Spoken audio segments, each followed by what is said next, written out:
De délicates fleurs, de belles fleurs remplissent nos maisons de joie et de bonheur. Ce sont nos chères filles.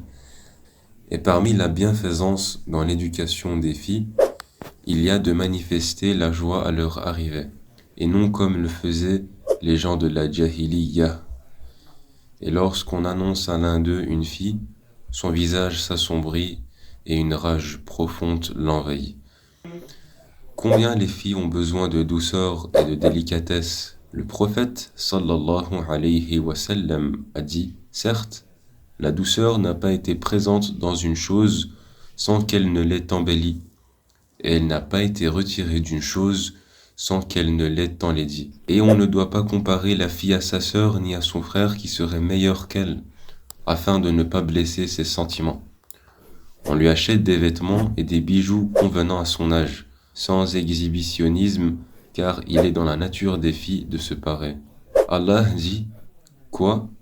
C'est être la fille élevée au milieu des parures et qui, dans la dispute, est incapable de se défendre par une argumentation claire et convaincante? Et on la sépare d'avec ses frères à l'âge de 10 ans.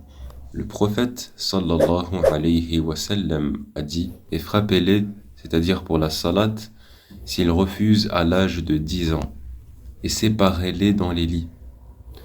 On met en garde la fille contre le jeu avec les enfants des voisins ou des proches plus âgés.